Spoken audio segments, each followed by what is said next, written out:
নমস্কার বন্ধুরা, মুনমুনের রান্নায় আপনাদের সবাইকে স্বাগত। আজকে আমি একটা নতুন ধরনের সবজি রান্না করে দেখাবো। এটাকে কোয়াশ বলে। এই সবজি পাহাড়ি অঞ্চলে হয়। এটা খেতে কিন্তু ভীষণই সুস্বাদু লাগে। তাহলে চলুন দেখে নিই আজকের কোয়াশ আলুর রসা বা কারি। দেখুন, এটা কোয়াশ, এটা পাহাড়ি অঞ্চলে হয়। এখন কিন্তু বাজারেও পাওয়া যায়। আর এটা খেতে কিন্তু দারুণ সুস্বাদু লাগে। দেখুন, ওই কোয়াশটাকে ছাড়িয়ে আমি এরকম সাইজ করে কাট করে নিয়েছি। আর নিয়েছি একটা মিডিয়াম সাইজের আলু কোয়াশ একই সাইজ করে আমি কেটে নিয়েছি। একটা মিক্সিং বলে দিয়ে দিচ্ছি 1 টেবিল চামচ গোটা ধনে, 1 টেবিল চামচ গোটা জিরে, হাফ ইঞ্চি আদা, 2টো কাঁচা লঙ্কা আর সামান্য জল দিয়ে এটাকে পেস্ট বানিয়ে নিচ্ছি। দেখুন, গ্যাসে আমি কড়া বসিয়ে দিয়েছি গরম করতে। খুব ভালোভাবে গরম হয়ে গেলে ওর মধ্যে 3 টেবিল চামচ সর্ষের তেল দিয়ে দিচ্ছি। তেলটা খুব ভালোভাবে গরম হয়ে গেলে দিয়ে দিচ্ছি কোয়াশ।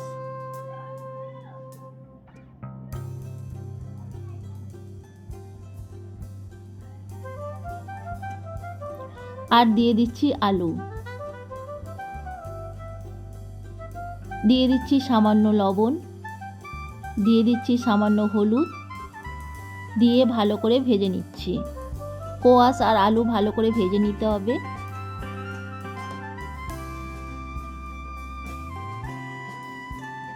দেখুন বন্ধুরা, কোয়াশ আর আলু আমি খুব ভালোভাবে ভেজে নিয়েছি। মোটামুটি 3 থেকে 4 মিনিট সময় ধরে আমি ভেজে নিয়েছি।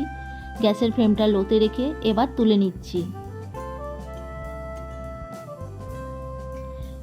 ওই তেলের মধ্যে দিয়ে দিচ্ছি হাফ টেবিল চামচ গোটা জিরে, একটা শুকনো লঙ্কা, একটা তেজপাতা দিয়ে আমি 10 থেকে 15 সেকেন্ডের মতো ভেজে নিচ্ছি।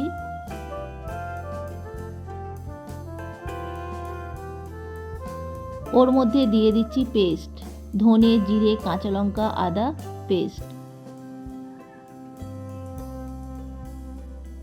দিয়ে আমি এটাকে ভালো করে কষে নিচ্ছি। মোটামুটি 3 মিনিট ধরে আমি এটাকে কষে নিয়েছি। ওর মধ্যে দিয়ে দিচ্ছি হাফ টেবিল চামচ হলুদ গুঁড়ো, হাফ টেবিল চামচ লঙ্কার গুঁড়ো দিয়ে আবারও 1 মিনিট ধরে কষে নিচ্ছি। কষে নেওয়ার পর ওর মধ্যে দিয়ে দিচ্ছি ভেজে রাখা কোয়াশ আর আলু। ওর মধ্যে দিয়ে দিচ্ছি একটা মিডিয়াম সাইজের টমেটো কুচি দিয়ে ভালোভাবে কষে নিচ্ছি। টমেটো, আলু, কোয়াশ, মশলা একসঙ্গে খুব ভালোভাবে কষে নিতে হবে। দেখুন, আমি এখানে 3 থেকে 4 মিনিট ধরে আবারও খুব ভালোভাবে কষে নিয়েছি। নিয়ে ওর মধ্যে দিয়ে দিচ্ছি জল। জলটা আপনারা অবশ্যই দেখে দিবেন, তবে কোয়াশ আলু একটু মাখো মাখো হলেই ভালো হয়। আর আমি এখানে হালকা উষ্ণ গরম জল ব্যবহার করলাম। আপনারাও চেষ্টা করবেন গরম জল দেওয়ার, তাহলে রান্নার স্বাদ কিন্তু অসাধারণ হয়। দিয়ে ভালোভাবে মিশিয়ে দিচ্ছি। যেহেতু কোয়াশ আলু খুব ভালোভাবে আমি কষে ভেজে নিয়েছিলাম, খুব বেশি আর সময় লাগবে না।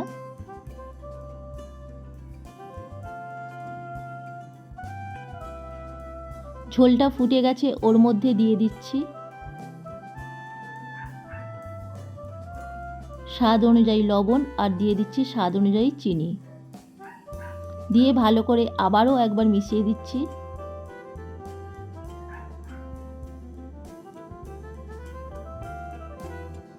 দিয়ে আমি 3 থেকে 4 মিনিটের জন্য ঢেকে দিচ্ছি।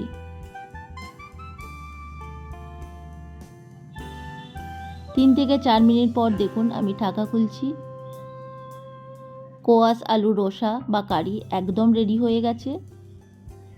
দেখুন, একদম খুব ভালোভাবে মাখো মাখো হয়ে গেছে। যদি আপনাদের ঝোল রয়ে যায় তাহলে গ্যাসের ফ্লেমটা হাইতে রেখে একটু মাখো মাখো করে নিতে পারেন। চেক করে নিচ্ছেন। দেখুন, কোয়াশ আলু খুব ভালোভাবে সেদ্ধ হয়ে গেছে।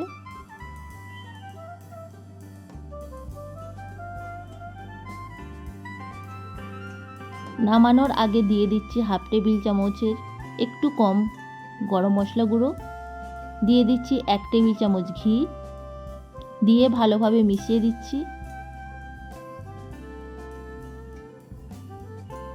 মিশিয়ে দিয়ে গ্যাসের ফ্লেমটা অফ করে দিয়ে আমি 3 থেকে 4 মিনিটের জন্য স্ট্যান্ডার্ড টাইম দিয়ে নিচ্ছি।